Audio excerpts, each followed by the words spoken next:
नमस्ते, मैं doctor Nirmala Kumawat सार्विक classes में आप सभी का स्वागत करती हूँ। हमने पिछली क्लास में बीए द्वितीय वर्ष राजस्थान विश्वविद्यालय के सिलेबस हिंदी लिटरेचर में जो एकांकी लगी हुई थी नया पुराना उपेंद्र नाथ अष्ट की वो पढ़ी थी। आज हम कुछ व्याख्याएं पढ़ रहे हैं जो पिछले कुछ पेपर्स में आई हुई व्याख्याएं हैं। कई बार हम देखते हैं कि यूनिवर्सिटी के पेपर्स में पुरानी व्याख्या या पुराने प्रश्न जो है वो रिपीट हो जाते हैं।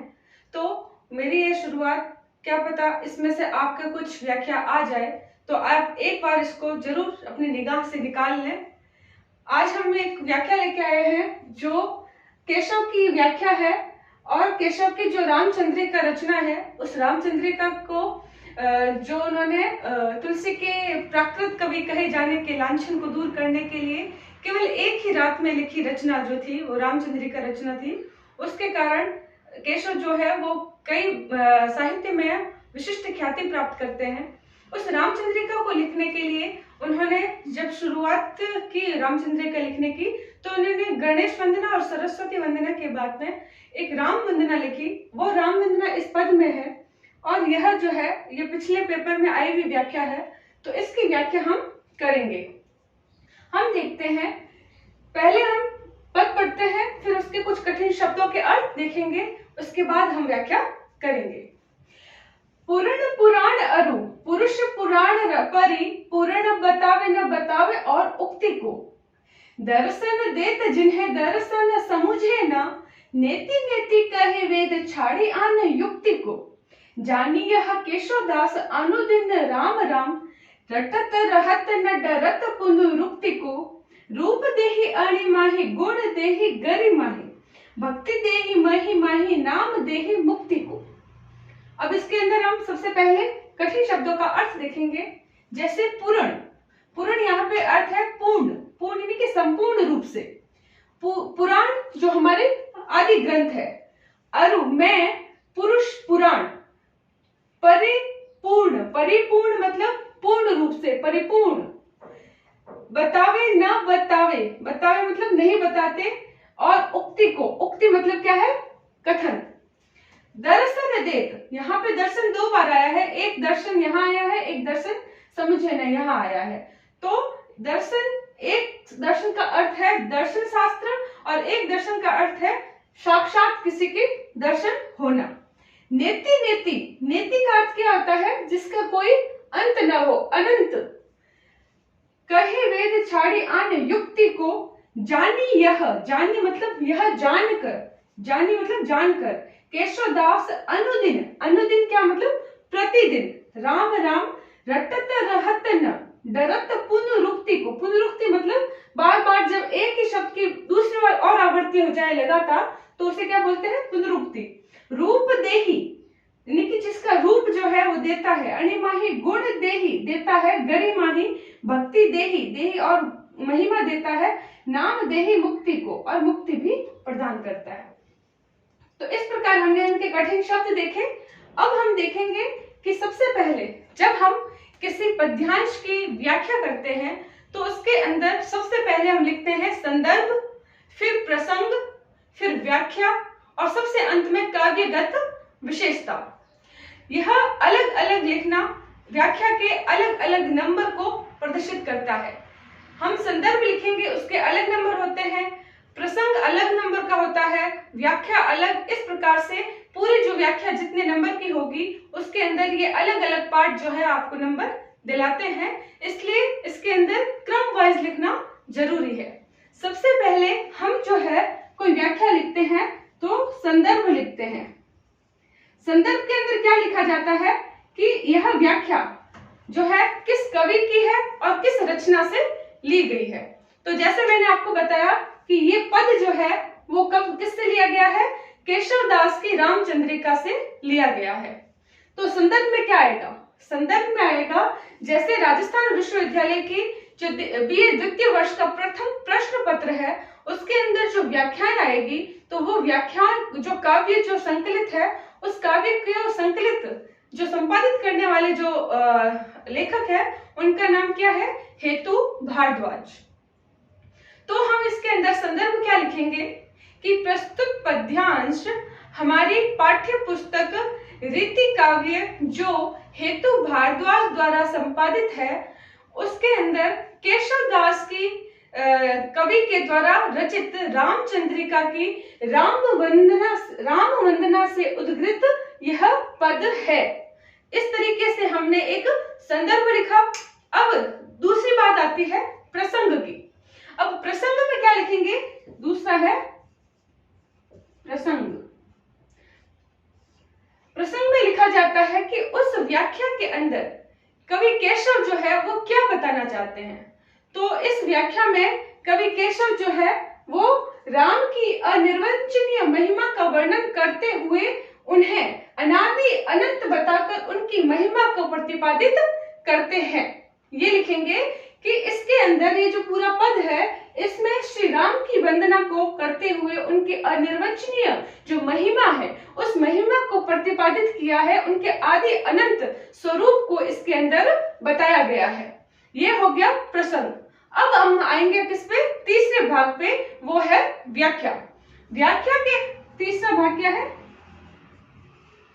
व्याख्या। अब व्याख्या के अंदर हम लिखेंगे जो इसके अंदर कवि कहना चाह रहे हैं। तो जैसे मैंने आपको बताया कि इसमें श्री राम की वंदना करते हुए उनके आदि अनंत स्वरूप की महिमा को बताया गया है। तो उस आदि स्वरूप की महिमा को बताते हुए कवि केशव क्या बोलते हैं? पूर्ण पुराण अरु पुरुष पुराण परिपूर्ण बतावे न बतावे और युक्त उक्ति को, अर्थात पूर्ण पुराण, संपूर्ण पुराणों में हमारे जो आदि ग्रंथ है, उन आदि ग्रंथों में पुरुष पुराण परिपूर्ण बतावे, मतलब श्री राम जो पुरुष है, उन श्री राम को पुरुष को सभी पुराणों ने परिपूर्ण बताया है। न बतावे और उक्ति को, इसके अतिरिक्त ऐसी कोई उक्ति या कथन नहीं है जो श्री राम की संपूर्णता को प्रस्तुत कर सके। अर्थात जब सारे आदि ग्रंथों ने ही श्री राम को परिपूर्ण बता दिया है, तो इसके अलावा और कोई उक्ति शेष नहीं रहती। फिर क्या है? दर्शन देत जिन्हें दर्शन समुझे न, अर्थात मैंने बताया था यहाँ पे दोनों दर्शन का अर्थ अलग अलग है दोनों लिखे हुए सेम है, लेकिन है अलग अलग। तो इसका अर्थ क्या है? साक्षात्कार। साक्षात्कार मतलब आमने सामने, जिसका दर्शन हो जाए, आंखों देखा दर्शन। और एक दर्शन का अर्थ क्या है यहाँ पर? दर्शन शास्त्र। तो दर्शन शास्त्र जो है, दर्शन शास्त्र में 6 दर्शन बताए गए हैं। जो 6 दर्शन है, सांख्य वेदांत इत्यादि जो 6 दर्शन है, तो कहते हैं कि श्री राम को पहले उक्ति में बता दिया कि श्री राम जो है वो संपूर्ण पुराण, आदि पुराण सभी जो है उनको सर्वश्रेष्ठ पुरुष के रूप में उनकी महत्ता को प्रतिपादित करते हैं, उसका गुणगान करते हैं, उनको श्रेष्ठ मानते हैं। इसके अतिरिक्त और कोई उक्ति नहीं है कि श्री राम की महिमा जो है वो कितनी आदि अनंत है। दूसरी पंक्ति में बता रहे हैं कि जिन्हें श्री राम को, जिन्हें दर्शन शास्त्र के अंदर जो 6 दर्शन दिखाए गए हैं, सांख्य वेदांत इत्यादि जो 6 दर्शन है, वो भी श्री राम की महत्ता को नहीं बता पाते हैं, नहीं स्पष्ट कर पाते हैं और ना उसको प्राप्त कर पाते हैं। जबकि उनके श्री राम के जो भक्त है, उन श्री राम के भक्तों को, जो श्री राम की भक्ति करते हैं, उनको सहज ही जो श्री राम है वो दर्शन देते हैं। जिन्हें दर्शन समझे ना, दर्शन शास्त्र के 6 दर्शन पे जिनको समझ नहीं पाते, उसके अतिरिक्त सामान्य व्यक्ति, सहज व्यक्ति जो है वो सहज रूप से श्री राम की वंदना और भक्ति मात्र से ही उनके दर्शन को प्राप्त कर लेते हैं।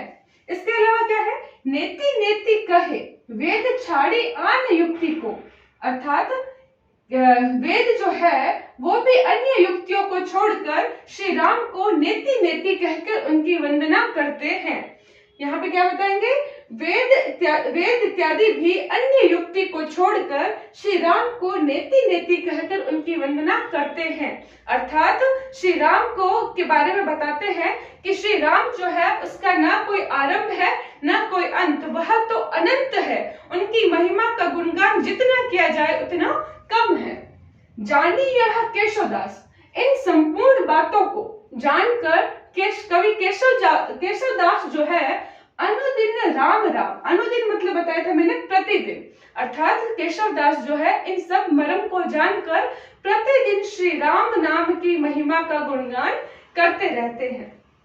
रटत रहत न डरत पुनरुक्ति को, केशव श्री राम का प्रतिदिन गुणगान करते हुए उनको रटते रहते हैं और बार बार श्री राम को रटते रहने की पुनरुक्ति से वो डरते नहीं हैं, चिंता नहीं प्राप्त करते, अर्थात श्री राम के नाम से उनके सारे विघ्न, सारे संकट जो है वो दूर हो जाते हैं।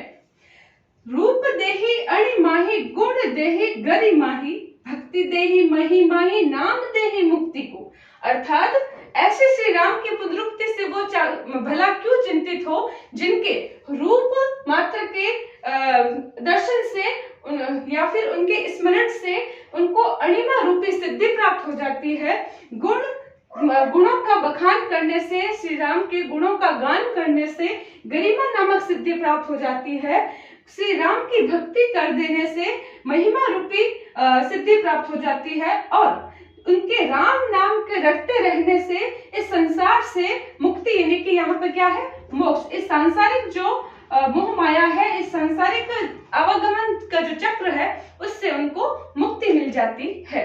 इस प्रकार केशव दास जो है श्री राम के इन सब मर्म को जानकर श्री राम की वंदना में ही लग गए हैं, क्योंकि एकमात्र श्री राम की वंदना और श्री राम का नाम ही है जो इस भव सागर से उनको पार लगाएंगे। इस प्रकार श्री राम की महिमा को, उनके अनादि अनंत स्वरूप को कवि केशव दास जो है इस पद में बताते हैं। आशा करती हूँ आपको व्याख्या अच्छे से समझ आई होगी।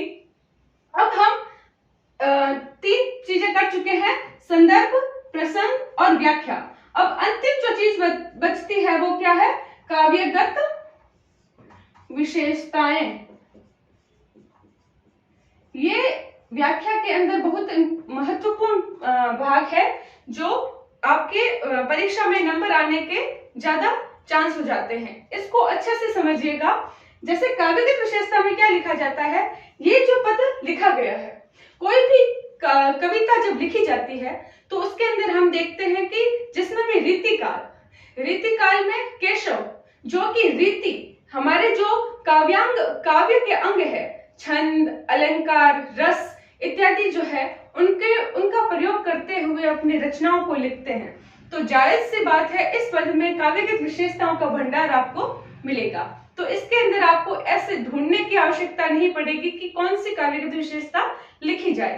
तो हम देखते हैं, सबसे पहले काव्यगत विशेषता में एक पॉइंट तो आप ये बनाइएगा कि इसके अंदर जो भाषा प्रयोग की गई है। जैसे आपको पता है कि रीतिकाल में जो रीतिकालीन जो कवि है, उन कवियों की मुख्य रूप से भाषा कौन सी रही है, ब्रज रही है। तो एक काव्यगत विशेषता इसमें क्या हो गई है, ब्रज भाषा का प्रयोग, ब्रज भाषा का प्रयोग, ठीक है, एक काव्यगत विशेषता। दूसरी काव्यगत विशेषता क्या है, इसके अंदर अलंकार कौन सा है, तो देखते हैं प प प प प। तो इस प्रकार हम देखते हैं कि ये जो पहली पंक्ति है, इस पहली पंक्ति में आप जब लिखेंगे कि इसके अंदर, इस पद के अंदर प वर्ण की आवृत्ति और कोई है जो बार बार आवृत्ति हुई हो, जैसे ब ब, ठीक है, न और एक से अधिक बार जिस शब्द की आवृत्ति, जिस वर्ण की आवृत्ति हो रही हो, वहां पे कौन सा अलंकार होता है, अनुप्रास अलंकार होता है। तो मुख्य रूप से प वर्ण की आवृत्ति पहली पंक्ति में अपन को अधिक मिलती है।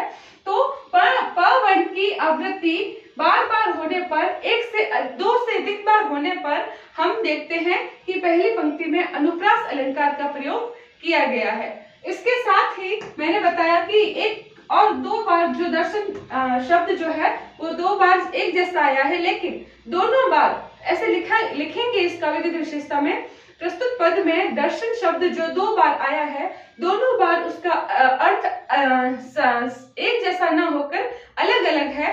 एक बार दर्शन शब्द का अर्थ साक्षात्कार है, तो दूसरी बार दर्शन शब्द का अर्थ दर्शन शास्त्र से लिया गया है। तो इस विशेषता को कहते हैं कि इसमें कौन सा अलंकार है, यमक अलंकार है।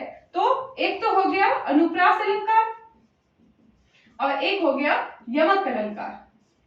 ठीक है, अब इसके अलावा अब हम देखेंगे कि इस पूरे पद में कौन सी विशेषताओं को, किस बातों को उठाया गया है, वो भी हम काव्यगत विशेषता में लिखते हैं। तो इसके अंदर देखेंगे कि जो दर्शन शास्त्र है, इस दर्शन शास्त्र के 6 जो अंग है, उन 6 अंगों के बारे में इसके अंदर बताया है, उसकी तुलना की है श्री राम की महिमा को न जानने की। तो हम देखते हैं कि इसके अंदर तीसरी विशेषता है दर्शन शास्त्र के, किसके, दर्शन शास्त्र के 6 अंगों का जिक्र किया गया है।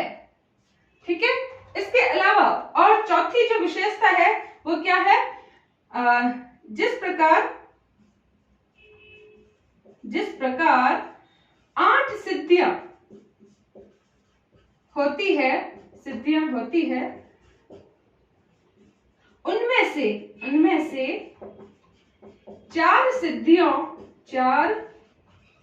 सिद्धियों की बात इस पद में की गई है। अब वो 4 सिद्धियां कौन कौन सी है, अणिमाही, गरिमाही, महिमाही और मुक्ति। अर्थात ये तीनों जो है वो चारों जो है वो क्या है, 4 सिद्धियां बताती है। तो बताया जाता है कि जो मुख्य रूप से जो है 8 सिद्धियां होती है, तो उनमें से 4 सिद्धियां इस पद में आई है। तो ये भी एक काव्यगत विशेषता का पॉइंट बन जाएगा। इसके अतिरिक्त और कोई बात ये है कि मैंने यहाँ पे आपको छोड़ दिया, अलंकार के अंदर ही लिखना। एक तो अनुप्रास अलंकार आया है, एक यमक अलंकार आया है, और तीसरा अलंकार आया है नेति नेति और राम राम। यहाँ पर जो ये राम राम और नेति नेति, एक ही शब्द की आवृत्ति दूसरी बार हुई है, लेकिन दूसरी आवृत्ति तुरंत उसके बाद हुई है। तो ऐसे जो शब्द होते हैं वहां पे कौन सा अलंकार होता है, पुनरुक्ति प्रकाश अलंकार। तो नेति नेति और राम राम में पुनरुक्ति प्रकाश अलंकार है। अब बात देखते हैं हम, ये तो हो गई 4 बातें। 5वीं जो विशेषता है, इसके अंदर रस कौन सा है।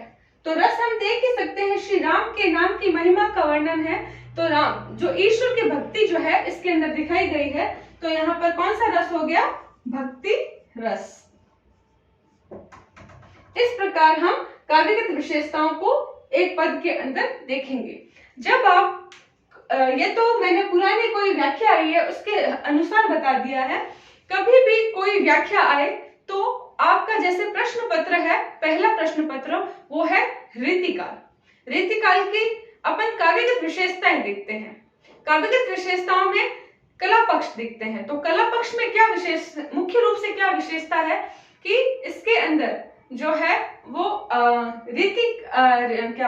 काव्य के अंगों का प्रयोग, जैसे छंद, अलंकार, रस, काव्य गुण, काव्य दोष और शब्द शक्ति इत्यादि जो है उन सब का प्रयोग किया जाता है। तो हम पद के अंदर, काव्य के अंदर वही देखते हैं। और जिसमें भी हम देखते हैं कि रीतिकाल की जो भाषा है वो ब्रज भाषा है। तो जितने भी व्याख्याएं आएगी उस व्याख्याओं में एक विशेषता तो निश्चित रूप से लिखी ही जाएगी कि इस पद में ब्रज भाषा का प्रयोग किया गया है। इसके अलावा हम और विशेषता क्या देखेंगे कि इसके अंदर अलंकार कौन सा है। तो आपको अलंकारों का थोड़ा थोड़ा ज्ञान होना चाहिए, जिसमें भी अनुप्रास अलंकार, उपमा अलंकार और उत्प्रेक्षा अलंकार और यमक अलंकार, ये मुख्य रूप से किसी न किसी पद में मिल ही जाता है। इसके अलावा जब हम व्याख्या करते हैं तो हमें ये पता है कि इसको हम जब पढ़ते हैं तो इससे ये पता चल जाता है कि इसके अंदर किस चीज के बारे में कोई कवि कहना चाह रहा है। तो उस चीज का वर्णन जब हम व्याख्या के रूप में करते हैं, उसके बाद में उस काव्यगत विशेषता में भी छोटी पंक्ति में लिख देते हैं कि इसके अंदर जैसे श्री राम की अनिर्वचनीय जो वंदना है उस वंदना को किया गया है। किसके द्वारा, केशव के द्वारा किया गया है। ये 3 विशेषता है तो अपने आप ही सीधी सी जान पड़ती है। उसके अलावा अगर हमारी व्याख्या पढ़ी नहीं होगी तो हम आसानी से इसकी काव्यगत विशेषताओं को ढूंढ लेंगे। अब हम दूसरा पद जो है दूसरी वीडियो में देखेंगे। आशा करती हूँ कि आप लोगों ने वैसे तैयारी कर ली होगी, लेकिन आप एक बार रिवीजन के तौर पर ही सही इसको जरूर देखिएगा। धन्यवाद।